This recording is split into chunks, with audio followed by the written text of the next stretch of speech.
During Rama's time, it was that time trying to establish a civilization. Sending his pregnant wife to the forest is a cruel thing. He lived with that pain every moment of his life. So in Krishna's case, he deals with them completely differently, not by the book, but by his wit. In the war, he was very cunning. So he is dealing with him in a different way.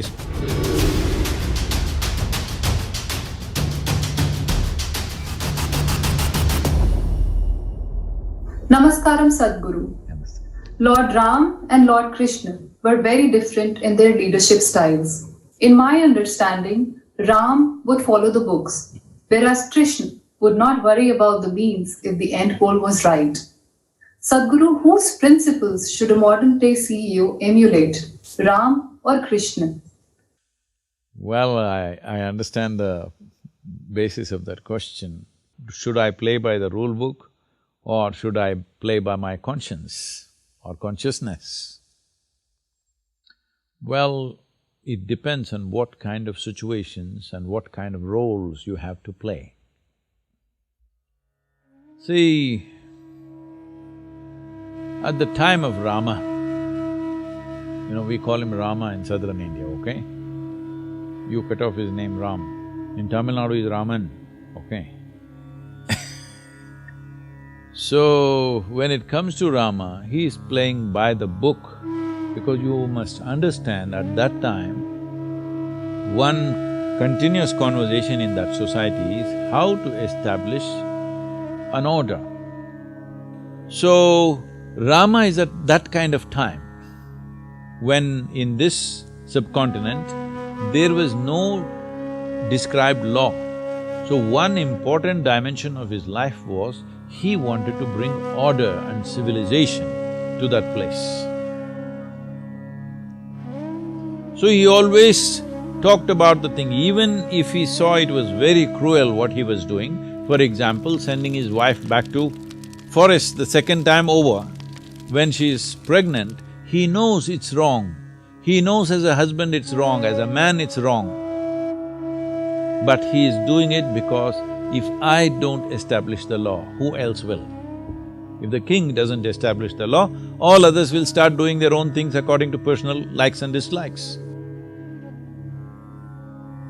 So this is, on one level, a hugely admirable thing that you are willing to make very severe personal sacrifices for being a ideal administrator or to be seen as an ideal king by everybody because you want to be an inspiration to be emulated by the rest of the citizenry because you're just trying to establish a civilization. Not really totally civilized, you're trying to establish the laws. It is like the Wild West, not exactly in those terms, but law is ambiguous, so he is trying to make it very clear, this is the way to conduct your life. By the time Krishna came, civilization was established, well-established kingdoms were there, clear-cut rules of life, business and warfare, everything was there. But just a handful of people were taking the law into their hands, twisting it as they want and doing what they want. Because, see, it is like when the law is not there, you have to treat it in one way. When the law is there and everybody knows what is the law but they are finding an underhand way of doing things, now you have to treat it as a crime.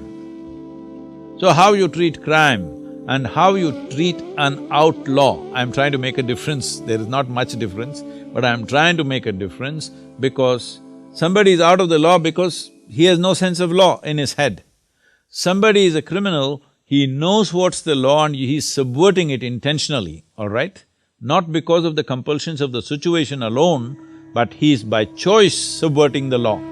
So in Krishna's case, the people that he is handling, the do brothers, 100 dus, Duryodhana and co, here these are people who exactly know what is the law of the time, but they are intentionally subverting it. So he deals with them completely differently. not by the book, but by his wit, by his, cunning also. Many times in the war, he was very cunning because he knows these people, if you go by the law and let them win, they are not going to give a just rule to anybody. They will do anyway what they want to do, all right? They'll anyway do what they want to do. They will not go in a just manner for the people. So he is dealing with him in a different way. So these are two different contexts. These are two different times. So what we need to see is, for their time, they are acting in a relevant way, both of them. Similarly, for our time, we must act in a relevant way. Now, law is 100% clear. You cannot be an outlaw, you cannot say, I don't understand. Right now still, like when we were growing up, this is a big thing around the world, this is the time of Fidel Castro and Che Guevara and all this. We are all thinking revolution, revolution. In India, all this Charu Majumdar, Kanu Sanyal and all these people, Somalu in the south, we are all super inspired by them and we want to go into armed conflicts. Well, it took some time for me to come to my senses, but otherwise I was almost there, okay? Some of my friends went. I went till there, but then I found that organization was as corrupt as anything else, as the government is, so I stepped back. Why I am telling this to you is, that was a time when I'm saying in 60s, 70s, we are still thinking this nation is not fully formed. But now this nation is fully formed, all our business should be is to establish the constitution in everybody's minds and hearts. It's very important, because that is where the largest well-being is. If I write my own constitution and you write your own constitution, nobody is going to be well in this place. If we want to address the largest well-being of this nation, largest number of people in this nation, then we must go by a single law, single rule book. It's very important. Not even as Rama went, because Rama went by the word, not being just many times, just by the word, being extremely cruel to certain people because he is trying to establish the law. But now that is well done, now we can look at justice in a completely more humanistic way.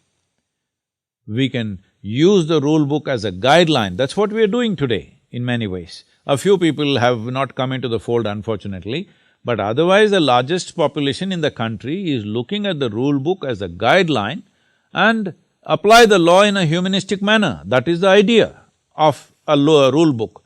Rule book is not a guillotine to cut people's heads, all right? But at one stage it is so. When in Wild West they tried to establish law, how they established law was, these judges were called hanging judges.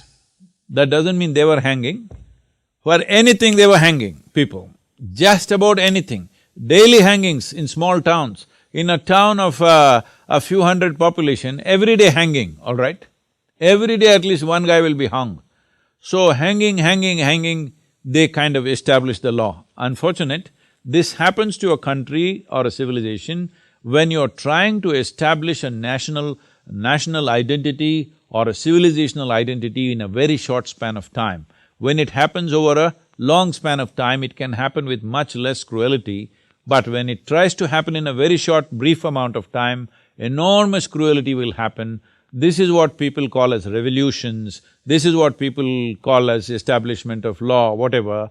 But when they try to do it in a short span of time, wherever you see in the world, whether it's United States or China or Russia, wherever, when they tried to create a whole new civilization in a brief amount of time, it could only happen with enormous cruelty.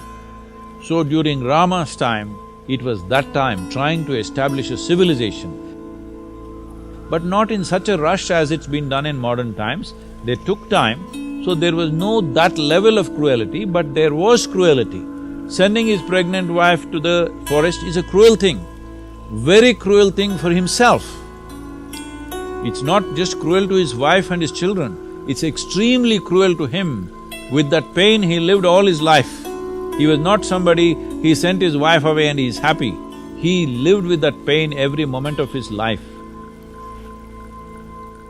But he still did it because for him, establishing a rule book was very important. But Krishna's time is a different time.